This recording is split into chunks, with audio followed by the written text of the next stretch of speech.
Bonjour Alain. Bonjour Malika. Beaucoup de personnes souffrent aujourd'hui d'un manque de confiance en soi et d'estime de soi. Quelles en sont les causes? Au cœur de tout développement personnel, de toute recherche de bien-être et d'accomplissement, se trouve en effet la question de la confiance en soi et de l'estime de soi. La confiance en soi, en ses capacités, permet de prendre des décisions, de s'engager, d'agir, de réussir aussi. C'est cette assurance, cette foi en soi qui procure la force pour oser se confronter à ses doutes, à ses peurs, tout en étant convaincu d'avoir les moyens de les vaincre et de faire ainsi émerger des capacités et des perspectives nouvelles. C'est encore la confiance en soi qui nous conduit à savoir qui l'on est et ce que l'on veut devenir. C'est elle qui nous ouvre les portes de l'estime de soi, du droit au bonheur, de la réussite personnelle, affective, professionnelle et relationnelle. Quelle est l'interaction entre la confiance en soi et l'estime de soi? Si la confiance en soi par la mise en action de nos capacités peut nous procurer de l'estime de soi, il ne peut toutefois pas y avoir de confiance en soi solide, pérenne, sans une bonne estime de soi. Rappelons que l'estime de soi est le résultat des pensées et des croyances que l'on a sur soi, sur ce que l'on pense être, sur ce que l'on fait, sur la façon dont on se représente et l'on se juge. L'estime de soi est donc le fruit d'une analyse subjective d'un ressenti positif ou négatif sur soi-même. Ainsi, une bonne estime de soi renforce le dynamisme, la confiance en soi, alors qu'au contraire, une mauvaise estime de soi fragilise la confiance en soi, et même en cas de belle et grande réussite, malheureusement, la personne dans son fort intérieur se ressent être dans une position d'imposture. Ce syndrome de l'imposteur engendre chez celui qui en est victime angoisse, mal-être, gêne avec les autres et parfois même risque d'annulation de soi, de sa valeur, de ses réussites. La confiance en soi et l'estime de soi se construisent pour chacun d'entre nous quand et comment? Je dirais que la confiance en soi et l'estime de soi se construisent dès l'enfance, selon les interactions bonnes ou mauvaises avec les parents, la fratrie, les éducateurs, les autres enfants et adultes.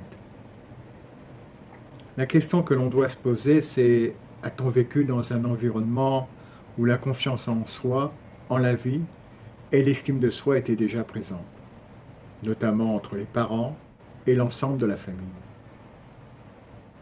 Nos spécificités ont-elles été reconnues, encouragées et non moquées et même discréditées?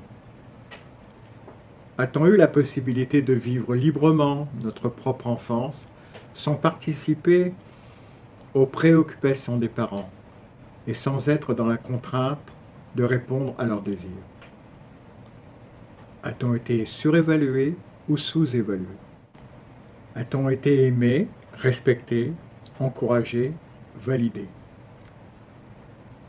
Ainsi, la liste des perturbations peut être très longue. Pour simplifier, nous dirons que le manque de confiance en soi engendre dans certains cas la crainte, l'angoisse, la peur d'agir, de rebondir après un échec, d'être soi-même, de réaliser ses désirs les plus essentiels. Comment retrouver confiance en soi et estime de soi? Bien heureusement, il est possible à tout moment de construire ou de reconstruire la confiance en soi et l'estime de soi.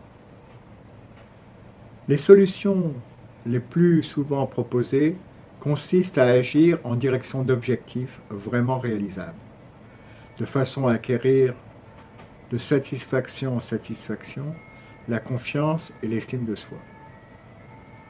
Parallèlement, il est recommandé de cesser tout dialogue intérieur qui discrédite l'image de soi et de le remplacer par un dialogue centré sur nos qualités et nos points forts. Ce sont des solutions qui peuvent être justes, judicieuses, mais qui sans accompagnement nous semblent bien souvent inadaptées et limitées. Car là, peut-être encore plus que dans d'autres problèmes, la difficulté se loge dans notre mode de pensée. Il semble difficile de s'en sortir seul et sans aide extérieure. En effet, imaginez-vous seul avec vos craintes et encore sans aucune nouvelle représentation de vous-même. Ces recommandations, auxquelles je viens de faire appel, peuvent être pertinentes. Elles risquent, après essai, de rester lettre morte, malheureusement. D'ailleurs, elles ressemblent un peu aux injonctions que subissent les dépressifs, du type de « prends sur toi ». Si la personne pouvait prendre sur elle, elle ne serait pas dépressive. Et bien souvent, c'est parce qu'elle a trop pris sur elle qu'elle est malheureusement dépressive. Ainsi, le manque de confiance en soi et d'estime de soi est un signe, un trouble, un message qui, le plus souvent, selon notre expérience, renvoie à la nécessité d'explorer deux champs. Quels sont ces deux champs? Le premier, c'est celui de la culpabilité. Le deuxième, c'est celui du désir essentiel. Vous pouvez d'ailleurs lire dans notre blog l'article « Comment se libérer d'un sentiment de culpabilité ». Pour vous donner un exemple, je vais vous parler de Jocelyne. Elle est venue nous rencontrer sur les recommandations d'un cancérologue qui estimait qu'il lui serait profitable d'être accompagnée psychologiquement pendant son traitement.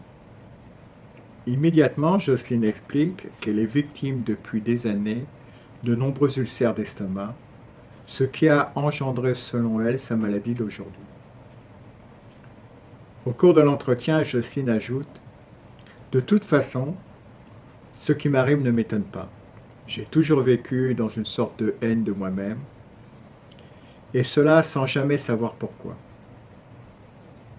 Malgré mes diplômes, mon expérience professionnelle, j'ai trouvé les moyens de saboter mon évolution de carrière.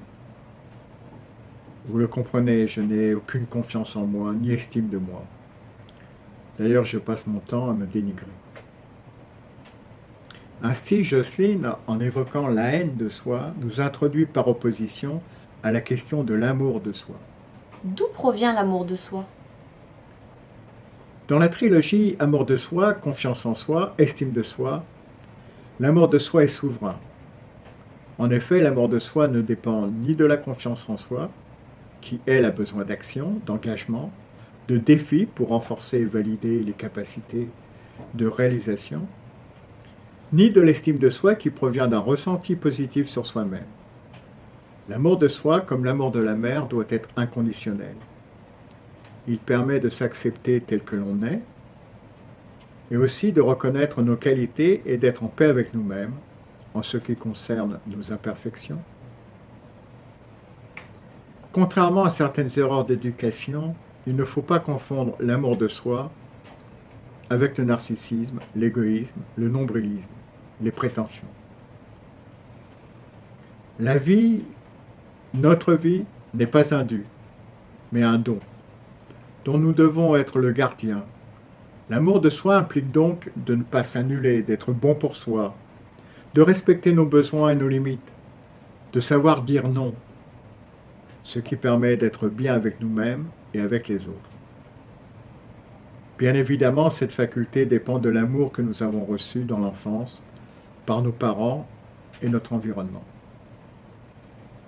Cet amour doit être sans contrainte, sans obligation de résultats scolaires ou sportifs ou de comportement. C'est un amour gratuit, cadeau, qui sera à l'origine de la confiance en soi et de l'estime de soi, et qui toutefois devront être déployés. Comment avez-vous aidé Jocelyne? Lors d'un second entretien, je lui demande comment fait-elle pour se créer des ulcères d'estomac. Elle me répond « je ne fais rien ». Je lui explique que le plus souvent, pour aller bien ou mal, nous faisons de toute façon quelque chose. Puis je l'invite à me raconter ce qui, selon elle, pourrait être lié à ces ulcères d'estomac. Jocelyne enchaîne. Je suis mariée depuis 20 ans à un très haut dirigeant. Là non plus, je n'ai pas été capable de lui donner des enfants. Toujours est-il que nous sommes très heureux. Nous avons énormément de points communs et nous nous aimons vraiment. Mais mon mari est un psychomaniaco-dépressif. Et plusieurs fois par an, il est obligé de rester à la maison, prostré dans son fauteuil. Dans ces moments-là, après ma journée de travail, comme d'habitude, je suis toute heureuse de rentrer à la maison. Alors je pousse la porte et je vois mon mari là, mélancolique, hagard, et mon estomac se noue. Je lui redemande, que faites-vous pour que votre estomac se noue? Elle me répond, rien. Ou plutôt, je me dis que je n'arriverai jamais à le sortir de cette torpeur.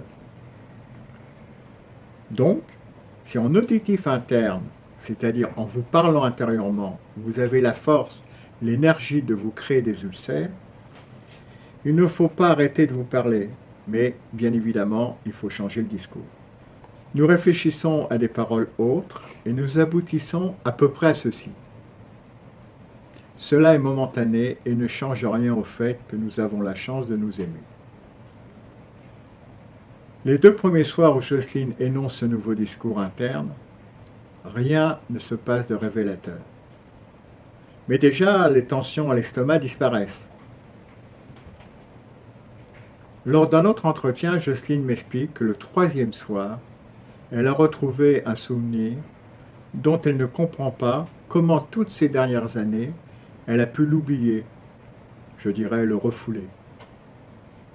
Quand j'étais petite, entre 5 et 6 ans, mon père était gravement malade. Ma mère devait travailler et je restais à la maison pour aider mon père qui ne pouvait se lever. À des heures précises, je devais lui donner certains médicaments et la nourriture que ma mère lui avait préparée. Je dois vous dire, ma mère a toujours été un peu froide avec moi. Elle répétait souvent qu'elle aurait préféré avoir un garçon et qu'elle n'avait été capable que de faire une pisseuse. Mais depuis la maladie de mon père, elle ne tarissait pas d'éloges sur mes capacités de petite infirmière. Et la famille renchérissait par de nombreux compliments. Un 23 décembre, mon père est mort. Ma mère est redevenue froide, distante. J'étais convaincu que j'avais mal fait, que si mon père était mort, c'était de ma faute. Pendant très longtemps, j'ai fait des cauchemars qui, sous différents personnages, représentaient ma mère qui me faisait des reproches, et me criait dessus en me traitant de nulle et de méchante. Les séances suivantes, nous avons travaillé avec Jocelyne sur la reconstruction de l'image d'elle-même, de l'estime d'elle-même, et sur le changement de toutes ces représentations négatives. En prenant rendez-vous pour un prochain entretien, Jocelyne me regarde droit dans les yeux. Vous savez, maintenant, j'aime la vie. Et en riant, elle ajoute, je ne vais pas tarder à vous dire que je m'aime aussi. Malika, nous venons de voir un premier exemple sur la culpabilité. Maintenant, regardons le 2e point, celui du désir essentiel. D'ailleurs, vous pouvez lire notre article « Paul Diel et le désir essentiel ». Voici le cas de Martin. Il est directeur financier dans une entreprise du CAC 40. Lors de notre première rencontre, il s'empresse de préciser que pour lui, c'est dur d'être là. Voici ce qu'il nous dit. Mon père m'a élevé en répétant que l'on ne doit compter que sur soi. Toute ma vie, je l'ai construite sur cette recommandation. Alors être là aujourd'hui, c'est reconnaître que peut-être j'ai perdu des années. C'est avouer aussi un échec. Mais je ne peux plus continuer comme cela. Je n'ai jamais aimé mon métier. Et ces dernières années, je ne supporte plus ni les conditions dans lesquelles je suis obligé de l'exercer, ni cette financiarisation à outrance de l'économie. Alors voilà, j'ai besoin d'aide, car je ne sais plus comment donner du sens à ma vie. Dès le début de notre accompagnement, nous avons recensé avec Martin ses centres d'intérêt et ses activités. Et ceci pour une période allant de l'enfance à aujourd'hui. Puis nous l'avons aidé à se remémorer les émotions, les sensations éprouvées lors de ces différentes activités. Le contraste était saisissant avec sa situation d'aujourd'hui. Enfant, Martin était passionné de musique, de théâtre. Il pratiquait intensément ces deux activités. Lors d'un autre entretien, Martin s'est associé à nouveau avec les émotions et les sensations de cette époque, revivant ainsi des espaces de liberté, de relations, de joie. Voici ce qu'il nous a dit.